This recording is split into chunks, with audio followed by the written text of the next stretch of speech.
할렐루야. 바울의 일행이 그레데 해변을 끼고 미항을 출항한 지 얼마 되지 않아서 그들 자신이 감당할 수 없는 광풍을 만납니다.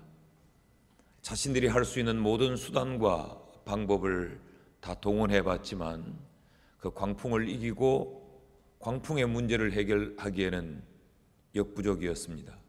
그래서 그 광풍이 떠미는 대로 지중해 바다에서 이리 떠밀리고 저리 떠밀리면서 그들은 죽음과 같은 시간 열나흘을 보내게 됩니다.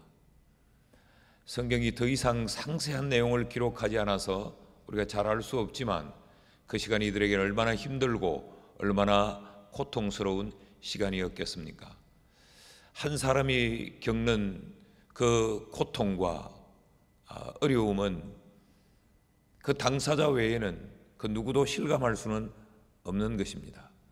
우리가 다른 사람의 아픔, 다른 사람의 힘듦을 보고 공감하기도 하고 같이 눈물을 흘리기도 하고 들으는 위로하기도 하지만 그 고통을 겪는 당사자의 그 아픔은 결코 충분히 이해하기가 어렵습니다. 아무리 생각해봐도 이들이 구원의 여망이 없어졌다라는 이 표현 속에 그들이 얼마나 힘들고 얼마나 절망스러운 시간을 지났는가를 우리는 알 수 있습니다. 14일 동안 이 죽음 같은 시간을 다 지나고 그 사건의 결론은 이렇게 납니다. 44절 말씀을 같이 한번 읽습니다. 다 같이 시작. 그 남은 사람들은 널조각 혹은 배 물건에 의지하여 나가게 하니 마침내 사람들이 다 상륙하여 구조되니라. 모든 사람들이 다 구조되었다라고 성경이 기록합니다. 여러분, 광풍을 만났을 때 그 광풍을 만난 사람들에게 절대적인 필요는 돈도 아니고 또 그들의 자존심도 아니고 그들이 가지고 있는 명예도 권력도 아니지요. 오직 하나, 그들은 구원만 기다리고 있고 그들에게 가장 우선적으로 필요한 것은 바로 구원입니다. 그런데 44절 말씀을 다시 보면 그 남은 사람들은 널조각 혹은 배 물건에 의지하여 다 나갔는데 마침내 사람들이 다 눈에 보이는 그 무태 육지에 상륙하여 구조되었다라고 이야기합니다.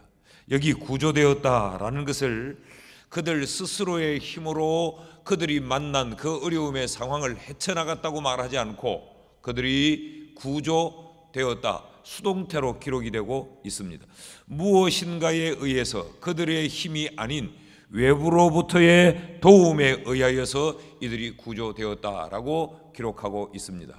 표면적으로 보면 이들이 어떤 부유물에 몸을 싣고 그리고 배가 자초되면서 생겨난 그런 널판지나 이런 것들을 의지하고 구조된 것처럼 보여지지만 우리는 이 구조가 무엇에 의해서 무엇으로부터 이들이 이런 구조를 받았는가를 이미 잘 알고 있습니다. 이 구원이 하나님으로부터 임했다라는 걸 우린 잘 알고 있지요. 23절과 24절 말씀에 보면 이미 하나님이 이들을 한 사람도 그 바다에 잃지 않고 하나님이 다 구조될 수 있도록 약속해 놓은 것을 우린 잘 알고 있습니다. 23절, 24절을 같이 한번 읽습니다. 시작. 내가 속한 바 곧 내가 섬기는 하나님의 사자가 어젯밤에 내 곁에 서서 말하되 바울아 두려워하지 말라. 네가 가이사 앞에 서야 하겠고 또 하나님께서 너와 함께 항해하는 자를 다 네게 주셨다 하였으니 하나님이 이런 약속이 있었습니다. 바울도 함께 두려워하고 있었는데 바울아 두려워하지 마라.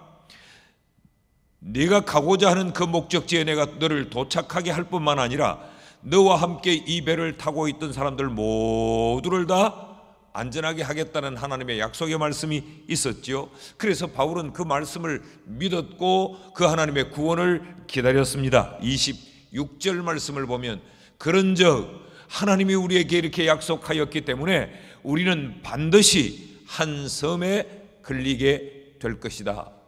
한 섬에 걸려질지도 모른다고 하는 미확실한 어떤 마음에서 한 것이 아니고 반드시 우리는 그것이 어떤 섬인지는 알 수 없지만 반드시 한 섬에 우리가 걸려서 살게 된다라고 하는 확신이 바울에게 있었던 것이지요. 이 바울의 이야기를 듣고 그 배에 타고 있던 모든 사람들이 함께 지금 이 구조, 이 구원을 기다리고 있었습니다. 그런데 그 결론이 모두가 다 구조되었다라고 결론이 나는 거죠.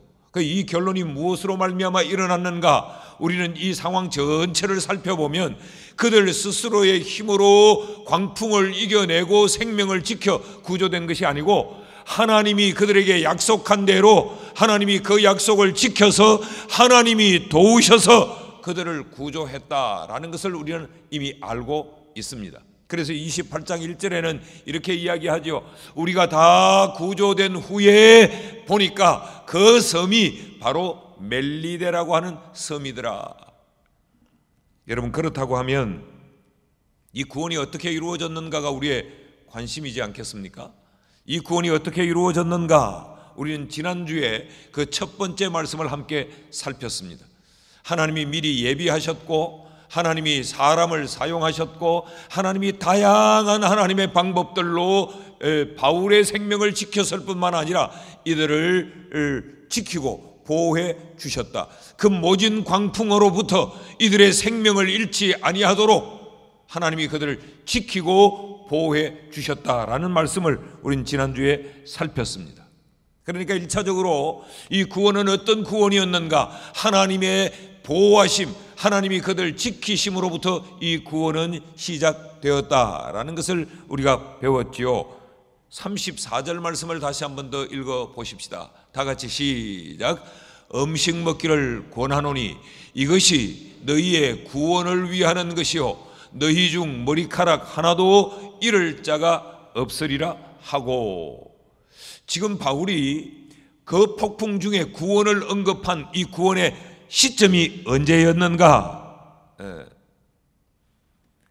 이들이 여행의 목적을 잃어버리고 이들이 여행의 내일도 잃어버리고 그들이 소유하고 있는 것도 다 바다에 풀어버리고 심지어는 그 배의 기구도 다 바다에 던져버리고 선장도 율리오도 선주들도 그 마지막 그들의 자존심도 다 잃어버린 그 후에 바울이 이 구원을 언급했어요. 그러니까 그들 스스로 지키려고 했던 것을 그들의 힘으로 아무것도 지키지 못했던 거지요. 그 배에 실었던 그 하물도 그들이 지켜내지 못했고 선장이 괜찮다, 우리 이 어려움 겪지 않는다, 항해하자라고 주장하여서 그 배를 출항시키다가 이 광풍을 만났어요. 그러니까 그 선장의 자존심도 다 잃어버리고 말았습니다. 그 지중해를 수없이 왔다 갔다 했던 그 사공들의 그 경험도 다 잃어버린 그 후에 도대체 이들이 지금 로마로 가려고 했던 로마로 가려는 그들의 여행의 방향도 상실해버리고 이들이 지킨 것은 아무것도 없어요. 다 잃어버린 그 시점에 지금 이 구원이 언급되고 있는 겁니다. 하나님이 구원하실 거니까 음식을 먹자라고 바울이 지금 구원을 이야기하고 있어요. 이 시점에서 언급한 이 구원의 내용이 뭡니까?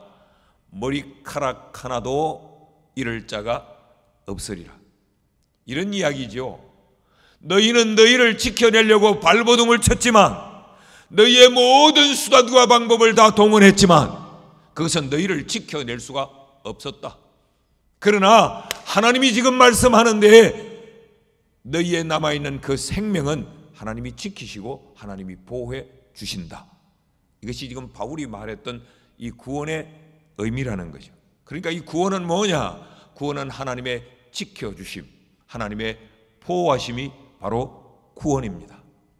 이런 의미에서 이 구원의 은혜는 오늘 이 시대를 살아가고 있는 우리에게 절대적으로 필요한 것입니다. 우리는 코로나의 광풍으로 인하여서 경제적인 광풍, 건강의 광풍, 이것으로 인하여서 우리는 사람들과의 관계의 광풍, 우리 힘으로 감당할 수 없는 큰 광풍에 휩싸여 있어요. 그래서 우리를 지켜보려고 우리는 온갖 노력과 발버둥을 다 쳐도 우리의 힘으로는 우리를 지키고 우리를 보호할 수가 없는 것입니다. 왜냐하면 구원은 하나님으로부터 오는 것이기 때문에 그렇습니다. 그러므로 여러분, 이 구원의 하나님이 우리의 하나님이심을 믿고 이 하나님께서 우리를 지키시고 우리를 보호하실 것을 확신하고 이 시대의 광풍 앞에 좌절하거나 포기하거나 두려워하지 않기를 주의 이름으로 축복합니다. 이제 우린 지난주 말씀에 이어서 두 번째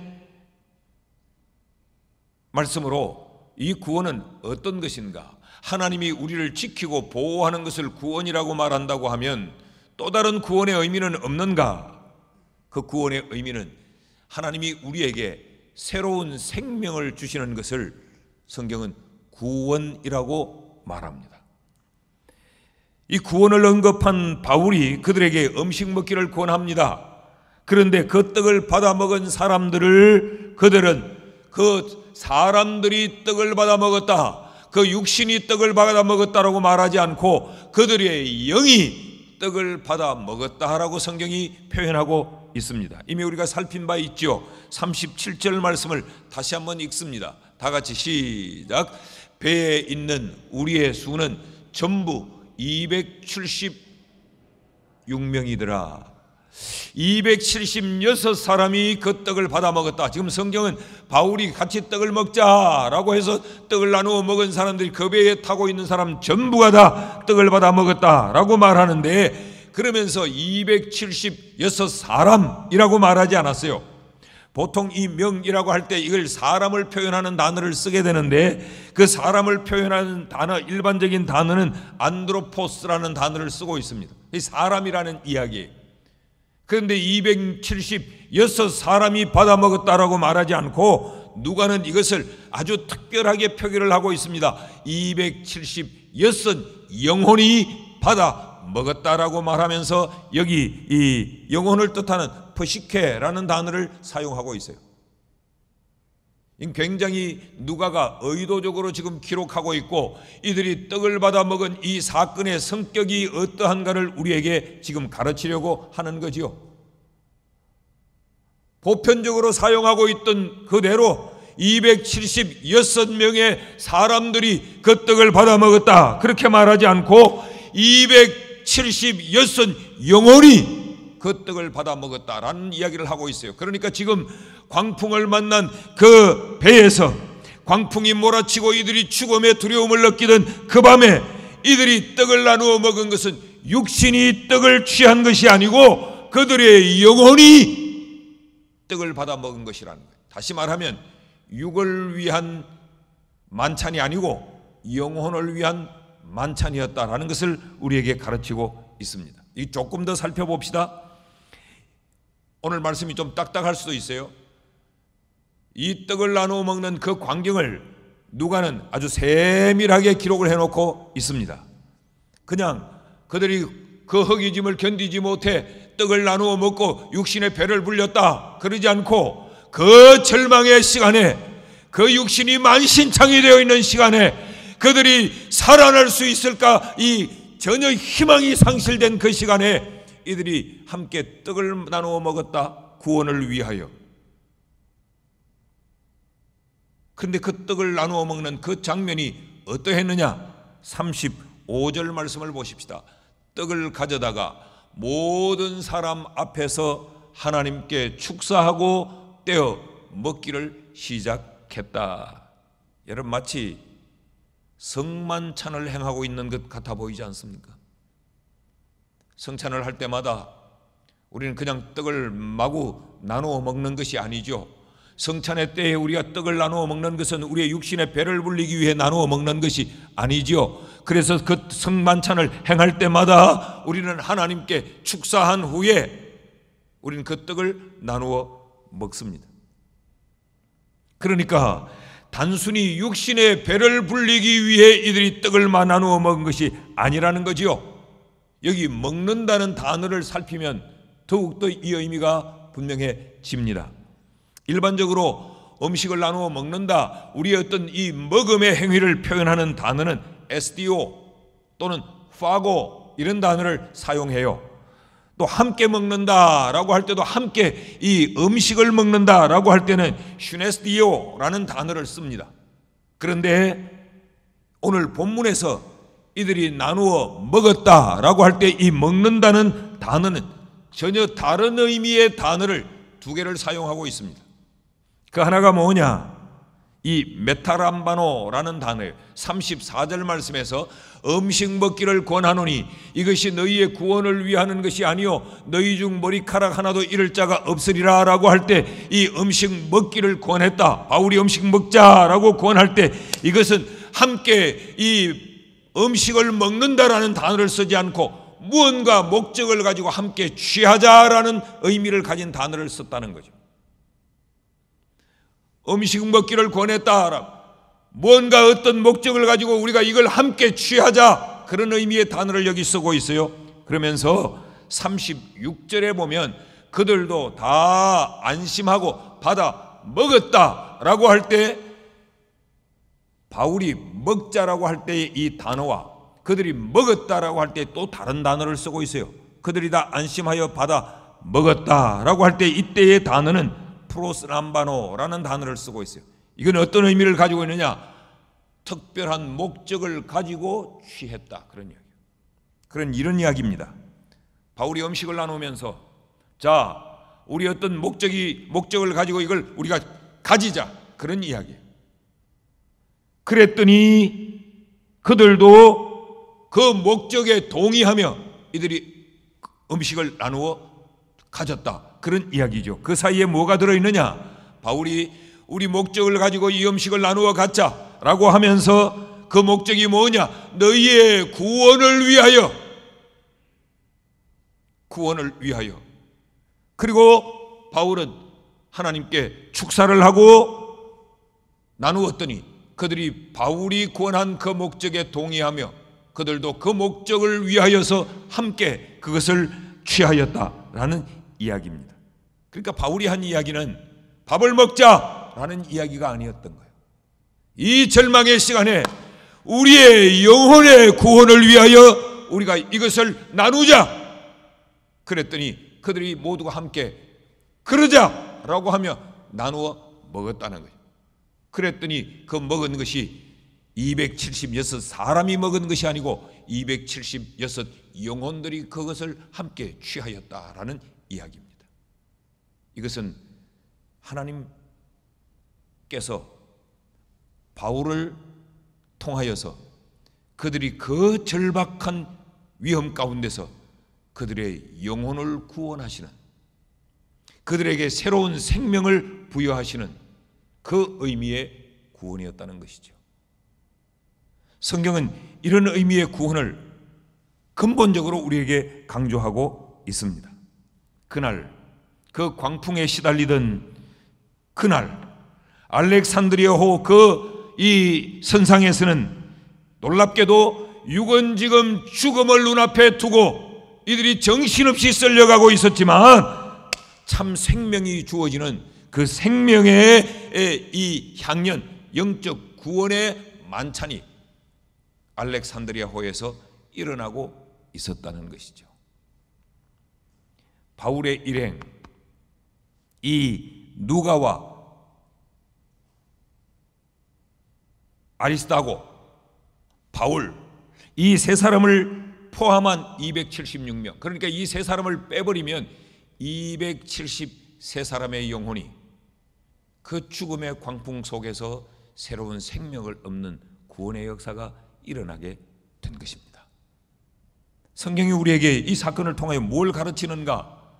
여러분, 우리의 인생의 광풍이 일어날 때 그때는 또 다른 새로운 생명의 역사가 일어나는 기회라고 하는 것을 우리에게 가르치고 있는 거죠.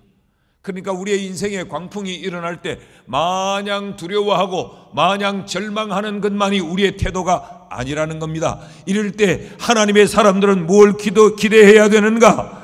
내게 이런 새로운 생명의 역사가 일어날 수 있다는 것과 또 나를 통하여 다른 사람에게 생명의 역사를 일으킬 수 있는 기회라고 하는 사실을 기억하라라는 이야기입니다. 여러분, 우리 자신들을 가만히 한번 돌아보십시오. 우리가 언제 참 생명에 집중하게 되는가? 우리가 편안할 때, 우리가 잘 먹고 잘 입고 잘 나갈 때, 그럴 때 우리는 우리의 육신에 집착합니다. 더 잘 먹으려고, 더 내 삶을 넓히려고, 내 활동의 반경을 더 확장하려고, 그때 내 인생의 저 마지막 때까지를 위하여 더 축적하려고 우리는 육을 위하여 몸부림을 쳐요. 그러다가 그 모든 것들을 내 힘으로 감당할 수 없는 인생의 광풍이 몰아치면 그때 우리는 참된 생명에 집중하게 됩니다. 이게 뭐가 그렇게 중요하다고, 이게 뭐가 그렇게 대단하다고, 그럴 때 우리는 우리의 영혼을 하나님 앞에 들고 나오는 거죠. 하나님과 영적인 교제를 하는 자리로 나오게 되고, 이제는 영혼이 하나님을 우러러보는 그런 시간을 만나게 돼요. 이것이 광풍을 통하여 일어나는 또 하나의 구원의 역사라는 것입니다. 그런 의미에서 전 세계가 지금 코로나의 광풍에 휩싸여 있습니다. 이럴 때 여러분, 우리가 중심을 잡고 우리가 초점을 둬야 될 것이 뭐냐? 영혼 구원의 역사입니다. 저는 이런 기대를 갖습니다. 오늘도 우리 장로님이 기도할 때도 그렇게 했죠. 코로나 때문에 예배가 온전히 회복되고 있지 못합니다. 이게 우리에게 지금 얼마나 큰 아픔이에요. 사실은 예배가 회복되지 못한 게 아니고 예배자가 지금 회복되지 않는 거죠. 예배는 코로나 때나 아닐 때나 늘 예배는 예배였어요. 이런 광풍 속에 사람들은 점점 절망스러워집니다. 사람들은 점점 더 난폭해집니다. 사람들이 얼마나 지금 조급해졌고, 얼마나 사람들이 강팍해졌고, 말할 수 없는 분노와 이런 것들이 사회에 얼마나 지금 팽창되고 있는지 몰라요. 길을 가다가 빤히 쳐다본다고 사람을 막 죽여내는 이런 일들이 폭발적으로 일어나게 돼요. 이럴 때 하나님은 다시 한번 이 땅에 새로운 생명의 역사를 불러 일으키리라고 하는 확신이 있습니다. 교회도, 우리 성도들의 기도도, 우리의 신앙도 여러분 좁혀가지 말고 확장시켜갈 수 있기를 축복합니다. 이때가 새로운 생명의 기회예요. 많은 교회 성장학자들이 뭘 걱정했느냐?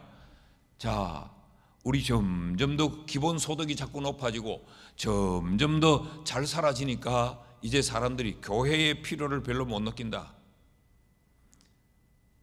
그래서 교회가 부흥하고 발전하는 그 기회가 이젠 떠났다. 부흥의 시대는 이제 사라졌다. 그러다가 우리는 지금 코로나 광풍을 만났어요.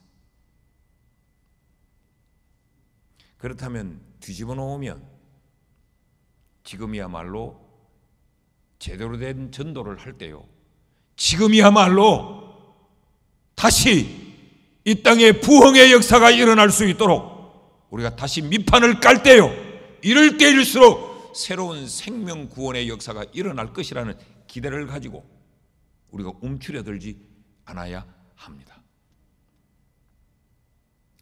이제 백신을 맞는 사람이 그렇게 많대요. 이것도 한동안은 다 불안해하고 불신하고 그러다가 이거 뭐 나는 안 맞을란다 이러다가 지금 이제 60대 이상부터 이 백신 접종을 하라고 하니까 백신 접종하는 데 가보십시오. 난리가 났대. 사람들이 바글바글하게 몰려든답니다. 나는 이럴 때 우리가 다시 한번 전도의 기지개를 펴야 된다고 생각해요. 이럴 때 다시 한번 우리는 생명 구원을 위하여서 다시 일어나야 한다고 믿습니다. 광풍이 일어날 때 이때는 새로운 생명의 역사를 기대할 수 있는데, 교회에도 참된 신자와 형식적인 신자의 구분이 되어지는 시기가 바로 광풍이 일어난 이런 시대, 이럴 때에 알곡과 가라지가 구분이 되어지는 때, 다시 말하면 새로운 생명, 참 생명이 이때 꽃을 피우는 시기가 바로 광풍이 일어나는 시기라는 거죠. 그래서 바울이 뭐라고 외칩니까? 데살로니가전서 5장 18절, 우리 교회의 표어예요. 범사에 감사하라. 범사에 감사하라. 내 삶에 광풍이 일어날 때도 감사해라. 왜 감사해야 되느냐? 그때에도 하나님의 생명의 역사가 일어날 때이기 때문에 어떤 때이든지 상황에 따라 상대적인 감사의 삶을 살지 말고 범사에 감사하라. 이 범사라는 말은 모든 일에, 여러분, 내가 기뻐할 수 있을 때만 기뻐하고 내가 감사할 수 있을 때만 감사하는 것은 누구나 다 할 수 있는 것이죠. 범사에 감사하라는 것은 광풍이 일어날 때 생명의 역사가 일어난다고 하는 사실을 알면 우리는 범사에 감사할 수 있는 거죠. 그런가 하면 바울은 로마서 8장 28절에 이렇게 말합니다. 우리가 알거니와 하나님을 사랑하는 자 곧 그의 뜻대로 부르심을 입은 자들에게는 모든 것이 합력하여 선을 이루느니라. 하나님은 언제나 신실하시기 때문에 광풍이 일어날 때나 광풍이 일어나지 않을 때나 하나님은 변함이 없으세요. 하나님이 변함이 없으시다는 말은 그 하나님은 언제나 우리를 사랑하시고 언제나 우리를 주목하신다는 이야기죠. 광풍 중에는 하나님이 오히려 새로운 생명의 역사를 일으키신다는 걸 믿고 힘들고 어려울 때도 우리 하나님 앞에 구원의 하나님을 향하여서 감사할 줄 아는 우리가 될 수 있기를 축복합니다.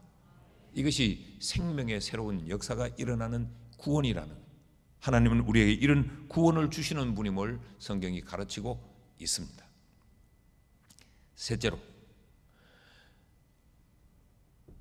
구원이란 하나님이 우리를 지키고 하나님이 우리를 보호하시는 것이 구원이요, 또 우리에게 생명을 주시는 것이 하나님의 구원 역사일 뿐만 아니라 하나 더, 하나님은 우리를 위험 가운데서 건져내시는 것을 구원이라고 말한다는 거예요. 육지에, 알렉산드리아 배가 육지에 접안을 하다가 배의 고물이 깨어집니다. 그래서 이들이 배가 깨어져 당황을 하게 되는 거죠. 그러니까 아직까지 유라굴로 광풍의 여파가 남아있다는 거죠. 완전히 사라지지 않았다는 이야기 아닙니까? 자, 이미 배의 기구들은 바다에 다 버려버렸고 유라굴로 광풍은 여전히 그들을 휘몰아치고, 그러니 이들 스스로가 배를 통제할 수가 없었지요. 그래서 바람에 떠밀려 육지에 부딪혀 이제 배가 깨어져 버렸습니다. 사람들이 물에 뛰어내려서 이 헤엄을 쳐야 하는 그런 상황이었습니다. 그래서 이런 상황이 되니까 벌써 사람들이 이 물에 뛰어내려 저기 보이는 저 육지로 내가 헤엄을 쳐 가자, 온통 또 한바탕의 소란이 일어나지요. 43절 44절 말씀을 보면 그때에 백부장이 바울을 구원하려 하여 그들의 뜻을 막고 헤엄칠 줄 아는 사람들이 먼저 바다에 뛰어내려 육지에 건너가라고 말한 이후에 남은 사람들은 널조각 혹은 배 물건에 의지해서 나가게 하였더라. 그랬더니 마침내 사람들이 다 상륙하여 구조되니라. 여기 두 가지의 구조가 있었습니다. 하나는 바울의 목이 달아날 수 있는 그 위험의 상황에서 바울이 백부장으로 인하여서 그의 목숨이 건짐을 받습니다. 그런가 하면 배가 깨어져서 이들이 지금 또 한 번 군사들의 그 칼날의 위험을 피하고 나니까 이제는 배가 깨어져 그 물에 수장될 수밖에 없는 그 상황이 되었는데 그곳에서 또 한 번 구원을 받게 됩니다. 여기 다 상륙하여 구조되니라 라고 할 때 이 구조라고 하는 이 단어가 디아소조라는 단어라고요. 이 디아소조라는 단어는 디아 뭐를 통하여, 소조 구원, 이 두 단어가 합쳐진 거예요. 무엇을 통하여 구원을 얻게 되어졌다. 그러니까 하나님에 의하여서 이들이 건짐을 받았다라는 의미라는 거예요. 이게 구원이라는 겁니다. 여러분, 하나님은 우리가 위험한 자리에서, 고통의 자리에서, 환난의 자리에서 하나님은 우리를 건져내, 뽑아내 주시는 구원의 하나님이십니다. 이게 성경이 말하는 구원의 의미예요. 그러니까 시편 34편 6절에서는 이렇게 말해요. 이 곤고한 자가 부르짖음에, 이 말씀을 이렇게 바꾸면 어떨까요? 광풍을 만나 죽을 지경이 되어 부르짖음에 여호와께서 들으시고 그의 모든 환난에서 구원하셨도다. 하나님께서 들으시고 죽음 같은 그 광풍에서 하나님이 건져내 주시더라는 거예요. 이것이 구원입니다. 이것이 하나님이 우리에게 행하시는 하나님의 일하심이에요. 하나님은 우리를 위험 가운데서, 광풍 중에, 그 지중해 바다에서, 배가 파선이 되던 그 상황에서 내 목숨이 달아날 수 있는 그 위급한 상황에서 하나님이 안전하도록 건져내 주시는 것, 이것이 바로 구원이라는 거죠. 시편 40편 2절 말씀도 같이 한번 읽어보실까요? 시작. 나를 기가 막힐 웅덩이와 수렁에서 끌어올리시고 내 발을 반석 위에 두사 내 걸음을 견고케 하셨도다. 이게 구원이라는 거죠. 구원은 기가 막힐 웅덩이와 수렁에 빠져서, 여기 웅덩이와 수렁은 스스로의 힘으로 헤어나올 수 없는 상황을 말합니다. 기가 찰 거 아니요. 그런 자리에서도 하나님은 나를 건져 올려 내 발이 다시 빠지지 않도록 반석 위에 두시는 분,